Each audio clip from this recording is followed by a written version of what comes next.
Hey guys, welcome back. Today we're going to be doing some Q&A, and some of the questions you guys sent me are absolutely wild. Let's begin. What's the one con of being free that you never expected? Something about the outside world that's actually harder to navigate than life behind bars. You're not going to believe this one. More difficult than being in prison is on the outside world. It is full of bullies. These people run around, no accountability, nobody checks them, and God forbid you stand up for yourself. Now you're being attacked because people confuse disagreement with disrespect. And when I was in custody, the bullies, there was a way to handle them. There was real accountability in prison. In fact, there was a system to more or less prevent bullying, or in general, bullying was part of a system. But there was always accountability. There was a way that bullies got dealt with in prison and everything was normal. You could physically handle business and you could physically move people where they needed to be. Being on the outside, you have to kind of always hold back because people are so sensitive and emotionally unstable, not to mention entitled. So God forbid you try to disagree with someone, now they're taking it as disrespect and they're coming at you with everything they have. There is way more bullies on the outside world than on the inside of prison, and that is something that really threw me off. I thought dealing with bullies on the inside, that was going to be as bad as it gets, but you guys need to take a chill pill. Let's get to the gym, let's calm our energy, and let's lead with love, because we got no time for this bullying bullshit. What is the biggest difference between a man who is feared and a man who is respected? And which one is more valuable in business? That's a great question. The difference between being feared and being respected, I would say, is stability.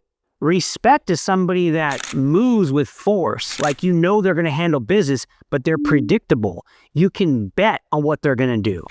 Fear can be unstable, unpredictable. I'm not saying there's no place for being unpredictable. A lot of people say I'm unpredictable, but in reality, I'm predictably unpredictable, which means you can bank on what the F I'm gonna do. Often being feared means you're causing more problems than you're solving. Being respected is that mutual. You understand where everybody needs to go, and you keep everyone on path to our greatest being always ahead. Somebody that is only feared, they're dangerous because they're gonna cause more problems. Being feared means they're likely very selfish, they're self-centered, they're unstable, they're unpredictable, and none of that is good for building a team, for building a family, for leading with love, and for making the world a better place. It's time to be respected. The problem with leaders that operate on fear is people are making too many mistakes around them because they're so afraid of all these what-ifs. Rather than being encouraged to double down on their strengths, they're always in fear and they're avoiding their strengths and their true power. A respected man, he's going to grow these leaders. He's going to welcome the mistakes because mistakes happen. If they happen multiple times, that's a problem and we'll fix it. You have to be okay with mistakes. Somebody that operates on fear, people are so afraid to make a mistake that they're just going to hold back, and you're going to get the minimum out of these people. If you're really trying to build a great team and a beautiful life, it's time to be respected and to build people up with you. Nobody should be operating on fear. Is there a part of yourself you feel like you have to hide just to be seen as masculine? That's so funny. There is one thing in this world that I hide because I am afraid it shows me being too feminine. It's the stupidest thing, but essentially, I like to live a very bold, colorful life. I don't mind wearing pink. I think I look great in it. I'm not saying my whole outfit should be pink with flowers, but some good pink, a bold shirt, let's go for it. But because I always wear bold colors and sometimes I wear pink, I got this really bold pink phone case. Now, if I wore black all day, having a pink phone case might work. It might be kind of cool. But because I'm already so bold and colorful, having this pink phone case made me feel feminine. And never in my life did anything make me feel feminine. And so to this day, obviously I don't use the phone case. But you know where that phone case sits? This is a true story. It sits in my safe. because it's the one thing that really made me feel feminine. However, in the community, something that I hide to stay more masculine, and I notice I do this, is at the gym, there are certain exercises that I avoid because it makes me feel feminine. Doing a hip thrust, doing the hip abductors. Now, the difference with me is I may not physically do it, but I absolutely tell everyone, hey, I really want to do that hip thrust, but it makes me feel feminine. I share how I feel about it, right? I'm not hiding it. But essentially, there shouldn't be too many things that make you feel feminine. Part of being a man is being bold, is risking failure, is doing the things that are colorful and wild. And some of the most beautiful things in life is that softer touch, the poetic touch, the artistic touch, the soft, kind words, leading with love.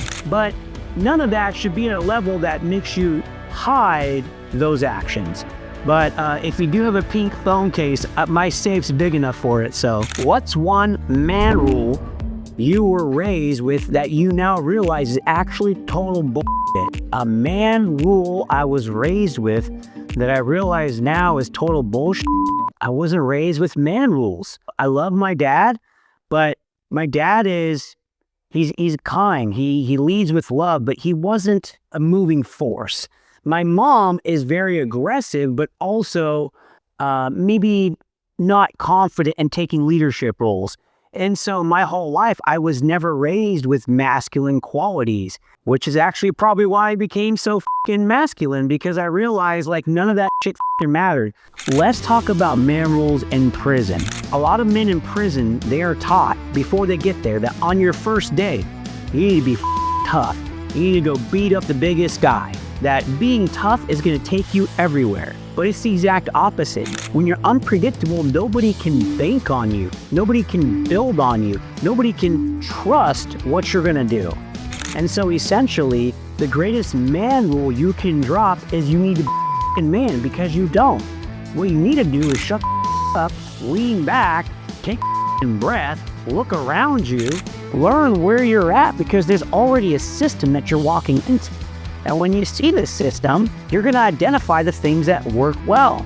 In my book, Prison at Penthouse, Chapter 5, I talk about being seen from afar. What that means is on your first day or when you're approaching these new systems, to kind of stay back for a moment, right? Let people see you with good posture, good hygiene, being kind to other people. When people see that, they're going to have a higher level of respect for you. And this way, when you finally do go to connect with these other people in your group, they're going to already like you. So the first man rule you need to drop is you don't need to be a fucking man. You need to be righteous human. You need to lead with love. You need to operate with poise and confidence and health and kindness. You need to lead with gratitude. One of the sexiest things you can do in relationships is just show up present, right? That's why they call today the present. There is no greater gift in the universe than the moment you have right now. Don't miss it. Guys, that's all we got for today, but thank you so much for joining. If you love these videos as much as I did, drop by for the next one, and I promise you, we're gonna turn it up together.